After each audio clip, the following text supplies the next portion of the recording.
안녕하세요. 네, 이번 시간에는 2025년 군무원 및 공무원 시험 대비 경영 커리큘럼 및 공부 방법에 대해서 살펴보도록 할 거고요. 일단 간단하게 제 소개 먼저 드리면 연세대학교에서 경영 박사까지 완성했고요. 그 다음에 해커스 내에서 경영 관련 과목들 진행하고 있고 이제 해커스 공무원하고 군무원 경영 제가 담당해서 강의 진행하도록 할 거고요. 간단하게 제가 추구하는 강의 잠깐 말씀드리면 경영 강의 경영 20년의 경영 전문가가 철저한 이해 중심의 강의와 손에 잡히는 경영학으로 여러분들께 다가갈 수 있도록 최선을 다해서 강의할 거예요. 그래서 간단하게 제 소개 이 정도로 마무리 짓는 거고, 그럼 이제 이번 시간에 가장 본론적인 이야기요. 앞으로 이제 어떻게 커리큘럼이 잡혀져 있고, 그 다음에 어떻게 경영학을 공부하셔야 되는지에 대한 이런 이야기들을 가지고 이야기를 좀 하도록 할 거고요. 먼저 전체적인 커리큘럼 잠깐 말씀을 드릴 텐데, 전체적으로 이제 두 가지 파트로 나눠져 있다라고 보시면 돼요. 그럼 이제 총 11개월 과정으로 진행을 하게 될 텐데, 첫 번째, 역시 우리의 목적은 물론 시험에서 객관식 문제를 푸는 게 목적이긴 하지만 아무것도 없이 객관식 문제를 풀 수는 없잖아요. 그래서 일단 기본적인 내용들을 다지기 위한 절차들을 가져갈 거고요. 그게 바로 이론 및 개념 다지기라는 관점으로 한 5개월 정도의 과정을 가지고 있다라고 보시면 되세요. 그럼 이제 이 5개월 과정을 통해서 개념적인 측면, 이론적인 측면을 다졌으니까 이걸 가지고 문제를 풀 수 있도록 실전 감각을 갖추는 것 역시 중요한 의미를 가지고 있을 거고요. 그 과정이 전체적으로 6개월 정도의 시간이 잡혀져 있다라고 보시면 돼요. 그래서 좀 더 세부적으로 보시게 되면 첫 번째, 이론 및 개념 다지기와 관련된 이야기 들어가 있는 거고요. 그래서 제일 첫 번째, 이제 8월 달에 간단하게 생기초 인문특강 좀 진행할 거고요. 이 인문특강은 경영학을 공부하시는 데 있어서 가장 기본적인 용어 정리 또는 뼈대를 좀 잡는 형태 그런 것들을 가지고 8월 달에 진행을 하게 될 거예요. 근데 이게 끝나고 나면 이제 이론적인 정리를 하게 될 텐데, 처음에 이제 기본 이론과 심화 이론 두 가지 나눠져 있긴 합니다. 나눠져 있긴 하지만 사실 이 두 가지가 좀 난이도가 낮고 난이도가 높은 형태, 이런 개념은 절대로 아니고요. 경영학 전체를 둘로 나눠놓고 있다고 보시면 돼요. 그래서 경영학 전반부를 기본 이론 과정을 통해서 9월과 10월 달에 진행을 할 거고, 경영학 전체 후반부를 11월 달과 12월 달에 심화 이론이라는 제목 가지고 정리할 뿐인 거지, 기본 이론과 심화 이론이 난도와 관련된 이야기는 절대로 아닙니다. 그냥 전체적으로 전반부와 후반부로 진행을 하게 된다라고 보시면 되는데, 그럼 이제 기본 이론에서는 전반부에서 어떤 내용들을 이야기하게 될 거냐면 경영학 전체 내용들 중에 경영학 입문, 조직 행동론, 인적 자원 관리와 관련된 내용들을 가지고 이야기할 거고요. 이 이론적인 내용들과 역시나 공무원과 군무원 기출 문제들을 풀어보면서 출제 경향을 파악하는 절차들을 가지고 진행을 할 거예요. 다음에 11월 달과 12월 달이 되면 심화 이론 제목이라고 말씀드리지만 후반부를 진행할 거고요. 그 안에서는 생산, 운영관리, 마케팅, 재무관리, 회계학, 경영정보 시스템에 대한 내용들을 정리하실 거고, 역시나 관련된 공무원과 군무원 기출문제를 풀어보면서 출제 경향을 파악하게 될 거예요. 그래서 그런 내용들을 가지고 9, 10월달, 11월달, 12월달이 진행되면서 이론 및 개념 다지기가 마무리가 되는 거예요.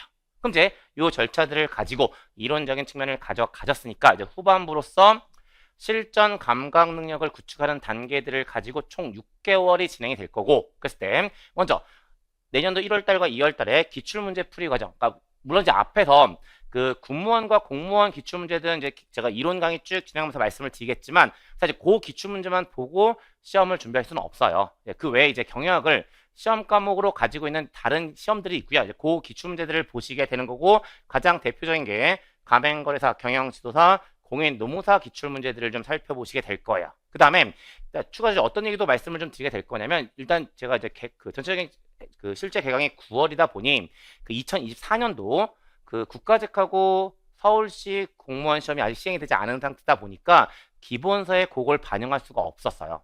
그래서 그럼 이제 이때가 되면 다 끝나는 상태니까 과거 가맹거사, 경영지도사, 공인 노무사 기출문제에다가 2025년도 대비 기본서에 반영하지 못한 2024년 국가직과 서울시 공무원 기출문제까지 같이 확인을 좀 하면서 1, 2월달 기출문제 풀이 과정을 진행해 가도록 하겠습니다. 그래서 그 내용들이 1월달과 2월달로 진행이 된다라고 보시면 되는 거고, 그 다음에 이제 3, 4월달이 되면 어떤 절차를 진행할 거냐면, 기출문제 확인해 보셨으니까 이제 기출문제가 아니고요, 뭔가 새롭게 만들어진, 물론 출제경을 벗어나지 않겠지만 출제경에 부합되어 있는 새로운 문제들을 좀 모의고사 형태로 풀어보시면서 실전 감각을 완전히 끌어올리는 절차가 분명히 필요하겠죠. 그래서 내년도 3월달과 4월달에 동형 모의고사 과정을 진행할 거고요. 그 동형 모의고사 과정 진행하면서 이제 실제 우리가 25문항씩 모의고사 상태로 돼가지고 한 36회 정도의 동형 모의고사 강의가 진행되는 커리큘럼을 가지고 있습니다. 그래서 1, 2월 달에는 이제 그 이론 강의할 때 군무원과 공무원 기출을 보셨을 테니까 그걸 제외한 나머지 시험에 대한 기출문제들을 풀어보는 절차들을 가지고 있을 거고요. 그 다음에 기출문제가 아닌 출제 경향에 맞춰서 새로 개발된 모의고사 상태들의 절차를 가져가는 것이 3월과 4월 달의 절차가 된다라고 보시면 돼요. 근데 여기까지 오면 실전을 최대한 끝까지 끌어올리긴 했는데 이러다 보니 계속 문제풀이가 중심이 되다 보니까 또 어떤 일도 생길까요? 이론에서 정리했던 내용들이 조금씩 망각이 되기 시작했을 거예요. 그러면 걔들 잠깐 집 나가 있는 애들이니까 그 집 나간 애들을 다시 잡아오는 절차가 필요하겠죠.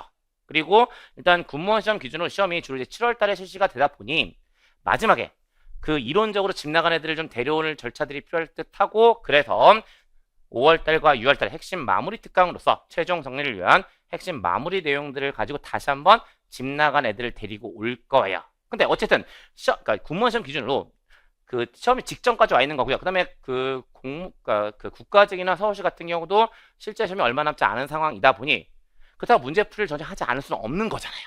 그래서 5, 6월 달 핵심 마무리 특강에서 어떤 내용들을 보시게 될 거냐면 이론을 정리한 거에다가 지금 5, 6월 달까지 와 있는 상태니까 2025년도에도 다양한 시험들이 시행됐겠죠. 가장 대표적인 시험 이미 앞에서 보시는 것처럼 3월 달에 가맹거사 시험이 있고요. 4월 달에 경영 지도사 시험이 있고 5월 달에 공인 노무사 시험이 있어요.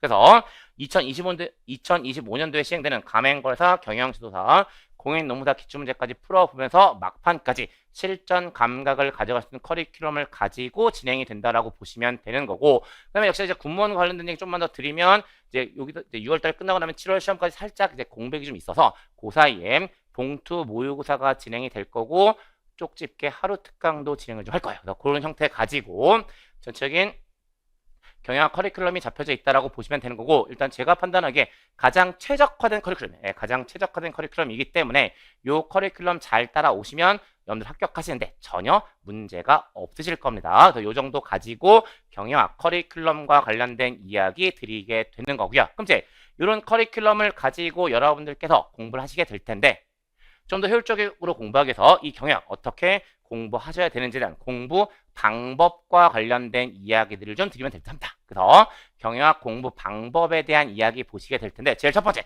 제가 너무나 많이 강조하는 거예요. 많은 분들이 경영학을 암기 과목이라고 생각하시는데 경영학을 암기 과목이라고 생각하시는 순간 경영학의 공부에 대한 양들이 너무나 많아져요. 예, 그리고 무조건 다 외우시기 시작하시면 머리가 터져버릴지 몰라요. 그러니까 일단 경영학은 절대로 암과목이라고 생각하시면 안 되는 거고 이해 중심 공부하셔야 되는 건데, 물론 뒤에 똑같은 얘기 나오겠지만 어쨌든 단순 암기 형태의 공부는 절대로 안 되세요. 그리고 이 단순 암기 형태로 공부를 하시다 보니까 좀 더 얘기 드린 것처럼 외울 게 너무 많다라고 느끼시기 때문에 경영학을 어렵게 느끼는 가장 근본적인 이유가 돼요. 그래서 다시 한번 부탁을 드립니다. 경영학은 암기 과목이라는 생각을 제발 좀 버리세요. 그래서 단순 암기 형태의 공부는 절대로 안 되는 거고요. 그러니까 좀 더 얘기 드리는 것처럼 어떻게 된 거지? 철저하게 이해 중심으로 공부를 하셔야 돼요. 그러면 왜 단순 암기 형태가 아니라 철저하게 이해 중심으로 공부를 하셔야 되는지를 잠깐 말씀을 드리면, 일반적으로 법학 과목을 공부할 때는요, 그 출제자가 사용하는 용어와 수험생이 공부하는 용어가 개념이 똑같다면 용어가 달라지지 않아요. 왜냐하면 어차피 법전에 있는 용어를 쓸 거니까. 근데 경영학은요, 소위 이야기하는 경영학전이라는 것이 없어요. 그러면 어떤 일이 생길 수밖에 없냐면 똑같은 개념이지만 출제자가 사용하는 용어와 수험생이 공부하는 용어가 일치하지 않는 일이 생길 수 있다는 거죠. 근데 이랬을 때 용어가 달라지면 단순하게 암기 형태로 공부해버리시면 용어가 다르니까 개념도 다르다고 인식해버리신 순간 객관식 문제 풀지 못하는 거예요. 그러니까 근데 어떤 개념을 정확히 이해하고 계신다면 이 용어랑 이 용어 비슷한 용어 같은데 라는 것들을 연결시키면서 문제를 푸실 수 있는 여지가 생겨버리는 거죠. 그래서 철저하게 이해 중심으로 공부하셔야 되는 건데 그게 이제 어떻게 표현되어 있냐면 각 개념들을 최대한 이해하고요. 이를 응용하는, 그러니까 똑같이 복붙하는 형태의 문장은 거의 없을 거예요. 그러니까 이를 응용하는 문장들에 대한 대비가 필요할 거고, 이걸 대비하기 위해서는 당연히 단순 암기 형태가 아니라 철저하게 이해 중심으로 공부가 돼야 됨을 말씀드리고 있는 거고, 이게 또 어떠한 장점을 가지고 있냐면요, 그러니까 어쨌든 경영학이라는 과목이 가진 특성상 어쩔 수 없는 부분이긴 한데 처음 보는 내용이 출제가 되는 경우들이 있어요. 네, 이건 어쩔 수 없습니다. 근데 처음 보는 내용이 출제가 되었을 때 어쨌든 우리는 답을 찾아야 되는 거죠. 그리고 그 답을 찾기 위해서 이해 중심으로 공부가 되어 있다면 경영학적 마인드들이 생길 거고, 그 마인드에 입각해서 처음 보는 내용이지만 답을 찾을 수 있는 능력을 가질 수 있으세요. 그래서 어떤 여러 가지 이유들 때문에 단순 암기 형태의 공부는 절대로 안 되고요, 철저하게 이해 중심으로 공부가 돼야 된다라고 말씀을 드리게 되는 겁니다. 그래서 이게 가장 중요한 공부 방법 중에 하나라고 보시면 되는 거고, 거기에 추가적인 내용도 잠깐 보시게 되면 역시나 경영학적 표현을 익히는 것 역시 경영학을 공부하실 때 분명한 도움이 되세요. 그러면 여기서 이야기하는 경영학적 표현이라는 것은 어떠한 의미를 가지고 있냐라는 건데 다른 건 아니고, 경영학이라는 것 자체가 사회과학의 성격을 가지고 있다 보니 우리가 일상생활에 사용하는 용어와 동일한 용어가 사용되는 경우들이 생각보다 많습니다. 많아요. 근데 이게 우리가 일상생활에 사용하는 이 국어적인 의미와 경영학적 의미가 용어는 똑같지만 다른 경우들이 있어요. 그러면 당연히 우리는 문제를 푸셔야 되니까 어떤 용어가 등장했을 때 이걸 국어적으로 해석하셔야 될까요? 경영학적으로 해석하셔야 될까요? 당연히 경영학적으로 해석을 하셔야 되는 거잖아요.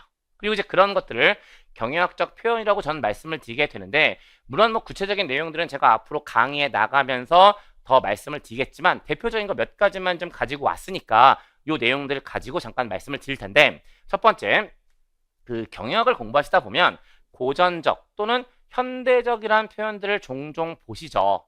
그러면 고전적은 뭐고 현대적은 뭘까? 국어적으로 가면 고전적은 옛날 것, 현대적은 요즘 것의 의미를 가지고 있을 거잖아요.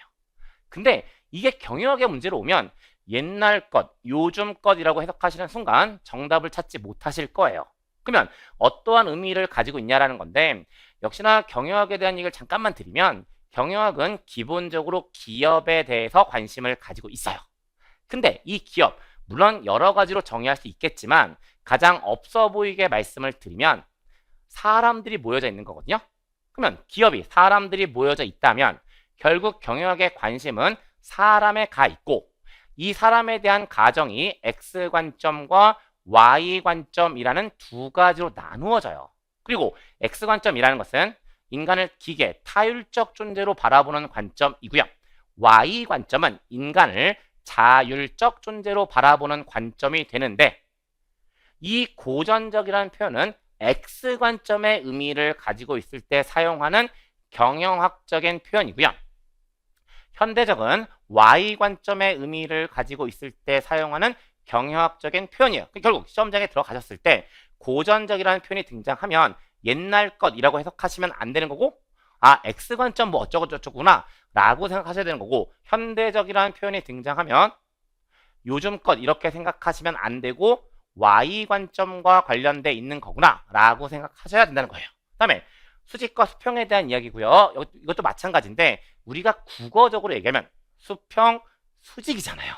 근데 이게 또 경영학에서 표현되면 수평과 수직의 의미로 사용되는 경우는 거의 없어요.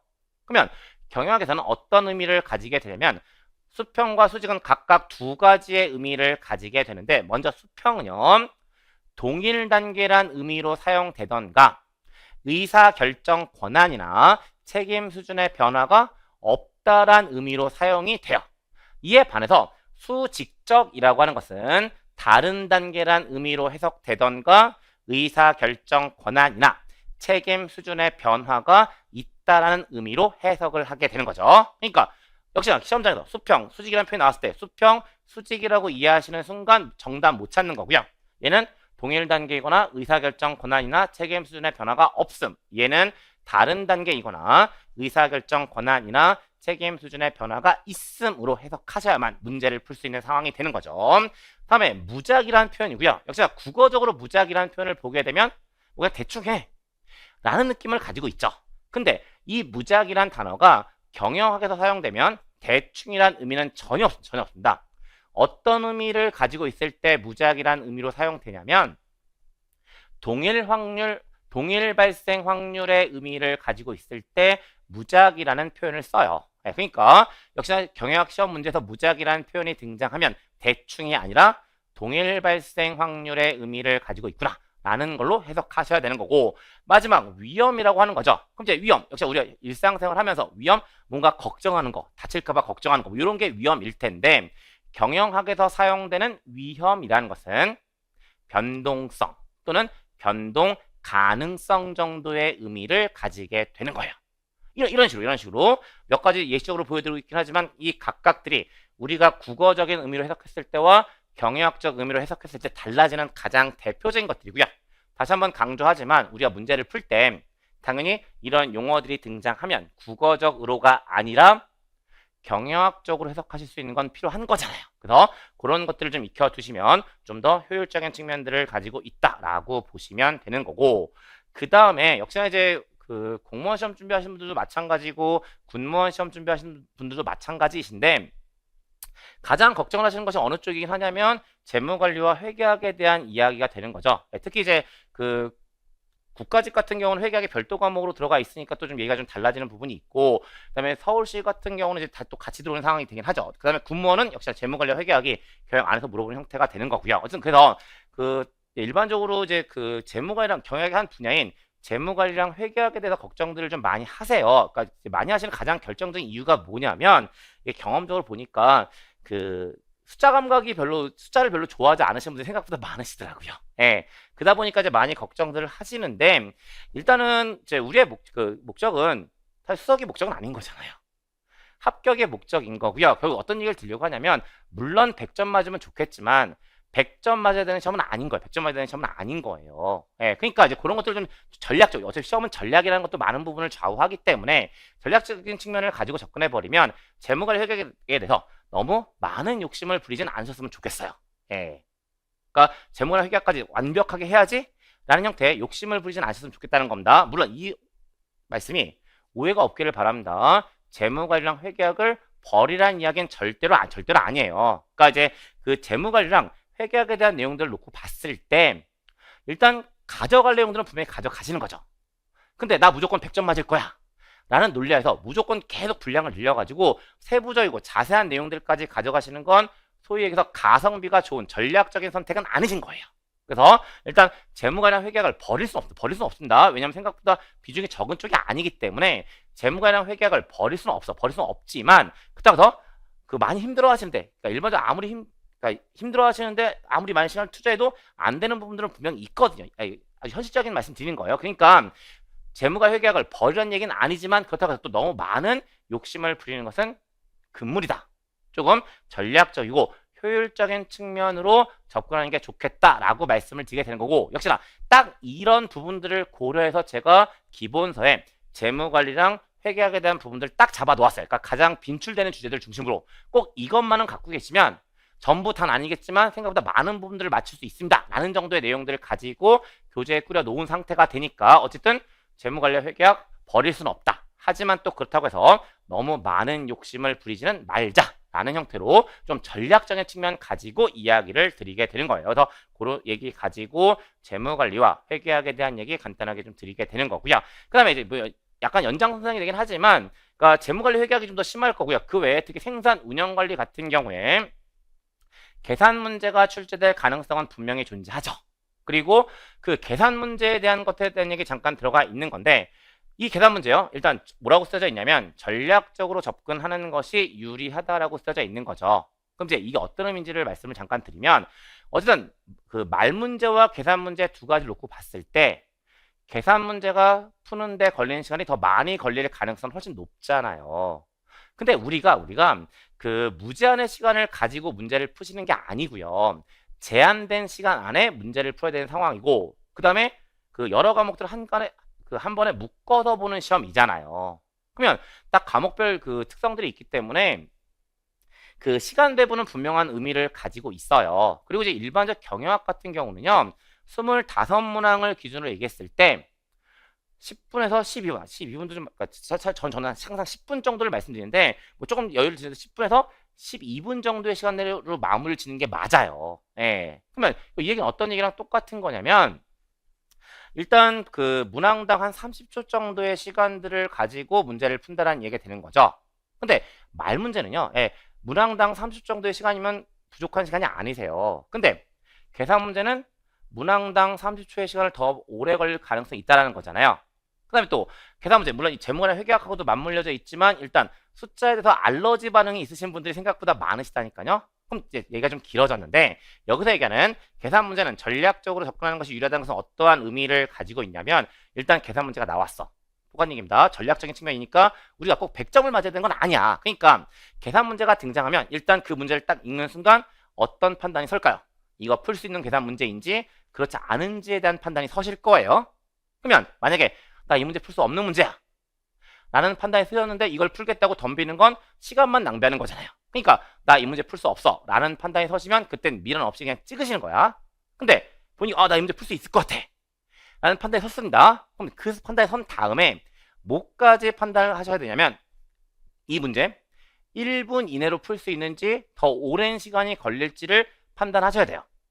그리고 1분 이내로 풀 수 있는 판단이 서면 이제 푸시면 되십니다. 근데 1분 이상이 걸릴 거라는 판단이 서시면 그때는 좀 고민하셔야 되는 거야. 왜냐면 물론 이 문제를 맞출 수 있겠지만 1분 이상의 시간이 걸리면 그것 때문에 다른 두세 문제를 풀지 못하는 시간이 돼버리면 오히려 효율적이지 못한 선택이잖아요. 그러니까 이런 식으로 계산 문제에 대해서는 좀 전략을 좀 세우시는 게 맞습니다. 다시 한번 얘기 드릴게요. 일단 계산 문제가 보여지면 풀 수 있을지 없을지를 판단하시는 겁니다. 그리고 풀 수 없다는 판단이 되면 찍으시는 거고요. 그 다음에 풀 수 있다는 판단이 되면 이 문제를 1분 이내에 풀 수 있는지 1분 이상의 시간이 걸릴지가 판단이 되는 거고 1분 이내의 시간이 걸리신다고 판단이 되면 고민하지 않고 푸시는 거고 1분 이상의 시간이 소요될 거라는 판단이 서시면 그때는 풀지 말지를 한 번 더 고민하신 다음에 결정을 하셔야 되는 상황. 그래서 그런 내용들을 가지고 계산 문제에 대해서는 전략적인 접근에 대한 이야기 드리게 되는 거고 그 다음에 역시나 제가 이제 앞에 내용하고 이제 그 다음에 많이 강조한 요 내용이긴 한데 경약을 공부하실 때요. 그 익숙함을 만드는 건 너무나 중요하세요. 예, 그러니까 무슨 얘기냐면 그 경약에서 무조건 외우시면 된다고 생각하시는 분들이 있는데 절대로 그런 거 아닌 거고요. 몸에 배이는 게 제일 좋으세요. 그리고 이 몸에 배인다는 게 사실은 이해하고도 맞물려져 있는 거거든요. 그래서 그 경약을 공부하실 때 제가 가장 많이 추천드리는 방법은 뭐냐면 일단 이제 수업을 들으시는 상황이라면 수업을 듣기 전에 간단하게 예습하는 얘기 절대로 아니고요.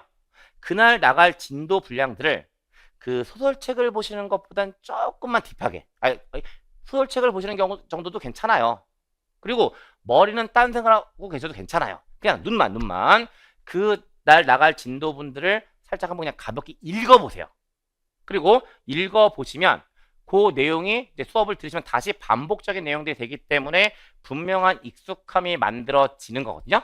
그래서 일단 그렇게 공부하시는 걸 많이 강조해서 이야기 드리고요. 그 다음에 이게 또 어디도 적용이 되냐면 수업을 듣고 나시면 복습하실 거잖아요. 근데 우리가 일반적으로 복습을 해야지라는 생각을 하시면 어떻게 하세요? 딱 만약에 1페이지부터 10페이지까지 복습을 해야 되는 상황이라면 1페이지부터 아주 꼼꼼하게 처음부터 정독을 하세요. 예. 근데 이렇게 하시면 그 복습에 대한 시간이 아주 오래 걸리실 거예요. 그래서 오히려 저는 어떤 형태의 방법을 많이 추천을 드리냐면 일단 내가 1페이지부터 10페이지까지 복습을 해야 되는 상황이라면 1페이지부터 10페이지까지 가볍게 두세 번 정도를 읽어보세요. 다독을 하시는 겁니다. 읽어보시고 그 다음에 정독을 하세요. 그럼 이렇게 말씀을 드리면 앞에 다독하는 시간이 들어가기 때문에 전체 복습 시간이 길어진다고 생각을 하시는데 이렇게 해버리면 그 정독에 들어가는 시간이 훨씬 줄어요.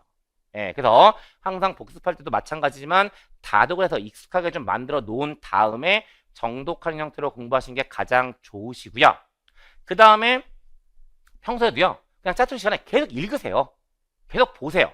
그냥 뭐 공부한다는 생각하지 말고 계속 반복적으로 보시면 해당 내용도 계속 익숙해지기 때문에 역시나 이해도 잘 되고 이해가 되면 또 자연스럽게 암기도 되는 거잖아요. 그래서 어쨌든 경약을 공부하실 때 가장 중요한 건 다독, 반복적으로 익숙하게 보셔야 된다라고 하는 겁니다. 그 다음에 역시 똑같은 얘기긴 하지만 그래서 공부하실 때 그 앞으로 진행만 하시는 게 아니고요. 그러니까 역시 이제 인간은 망각의 동물이다 보니 이런 나선 형태, 나선 형태로 이제 갔다가 다 뒤에 것도 보시면서 계속 나선 형태로 공부하시는 것이 경영학은 가장 좋은 공부 방법이 된다라고 보시면 돼요. 그래서 익숙함을 만드는 것에 대한 얘기 분명히 드리게 되는 거고요.